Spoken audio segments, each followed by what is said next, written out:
Hey, welcome back to the Coin Box. This is my second top 10 video of 2024, and I'm focusing exclusively on Mexican numismatics. So I've expanded the number of categories this year to include my top 10 error coins, which I hope was not a mistake. Okay, sorry, that was a lame pun, but speaking of errors, don't make the mistake of watching this video without first subscribing to the channel. Now, to be clear, I am not an error coin collector, but I definitely enjoy them and have picked up a few here and there that have piqued my interest, and hopefully you'll enjoy seeing them as well. So let's go ahead and get started.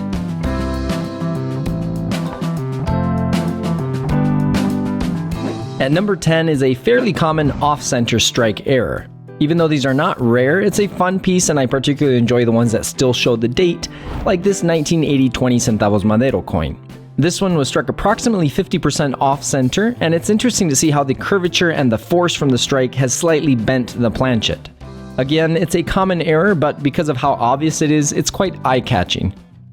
At number 9 is my 1984 iron-clad winged Libertad, which I've already done a video on here, so be sure and check that out for more info on this Libertad with a die break. I had never even heard about this one before I found it at a coin shop, but it's a similar error to the die break on the crowned Eagle 1998 Libertad. Nothing major here, but it was still a pretty cool find for me. Number 8 on this list is fairly subtle, but I think the Lathe Rings on the obverse of this 1987 500 Pesos Madero coin are pretty cool looking. The concentric lines are produced by a lathe which shapes the die. These rings are supposed to be polished smooth before hubbing, but if that is not done properly, they will be visible on the working die, which in turn strikes the coin. This might not technically be considered an error by some, but I thought it was too cool to leave off this list. And for some reason, the lines make me think of an old vinyl record. At number 7 is a quarter-ounce 1992 Libertad with a die clash on both the obverse and the reverse of the coin. And even though this is only a quarter-ounce coin, to date, this is the only Libertad I've seen with clashed dies. You can see the curvature of the snake and the gaps between the tail feathers on the reverse, and on the obverse you can see marks between the eagle and the snake. I got this coin as part of the 5-coin 1992 Libertad set. Number 6 on this list is a large date 1976 5 pesos Guerrero coin struck on a defective planchet, or what some might call a ragged clip. I find the rough, jagged edges on this coin to be very interesting, and the fact that there's a large area missing is pretty cool as well. At number 5, I have this 1945 Josefa, which I actually found among the lot I purchased, which came in the original canvas bag from the Bank of Mexico, which I showed you all in my top 10 purchases video. This coin has a pretty large struck-through area, which I think is extra special considering it's in BU condition, and that it's an older piece, not from the 70s and 80s, during which time Mexican mint errors were a lot more common. It looks to me like there might even be a bit of the retained gunk right above the 9 that was struck through. At number 4, I have yet another Josefa coin, but this time from a year later, 1946. I'm guessing this again would be called a defective planchet, but I'm no expert on errors. Again, it's cool to see an error on an older bronze coin like this one, which is actually in pretty nice condition. You can see the crack or defect run through the edge and both sides of the coin. Just like the previous entry, this is another one of those coins on this list that I didn't buy as an error, but rather I found it among a few other 1946 Josefas that I got some time back. My number 3 error on this list is a tiny coin with a huge lamination error. I saw this coin at a coin show a couple years ago and it caught my eye, but since I didn't really collect errors, I didn't get it. After some time went by, I kept thinking about this little coin and wishing I had picked it up. So I decided to contact the dealer and he said he still had it, so I bought it and he shipped it out to me, and now it's one of my favorite error coins.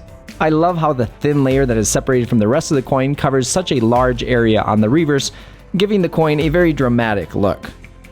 My number 2 error is an undated 1 peso Morelos coin, which was not only struck off-center, but it looks to me to have been struck through a blank planchet and broad struck. So what I think happened here was that 2 blank planchets, one slightly over the other, were struck at the same time, with half of the reverse design being transferred onto the other coin.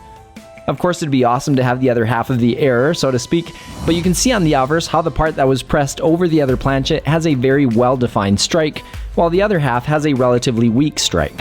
This coin to me epitomizes the lack of quality control at the Mexican mint during the 70s and 80s, but at the same time it shows the resulting chaotic beauty on some of these cool looking pieces. Now before getting to my number 1 error coin, here are some honorable mentions. I have both the Olympic coin and the Libertad struck through errors, which I've previously shown on the channel. Then I have this 1984 Libertad, which I can't decide if it's a lamination error or a struck through error, but you can see it between plata and pura. And then this 1978 100 pesos silver coin with a lamination error on the chest area. And finally, here's another neat die clash on this 1966 25 centavos coin, which also happens to be the open beak variety.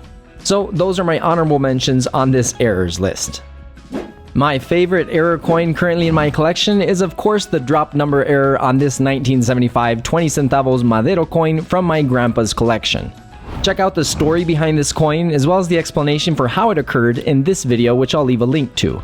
The rarity of this error and the fact that it belonged to my grandpa make this an easy choice for me as my top error coin currently in my collection.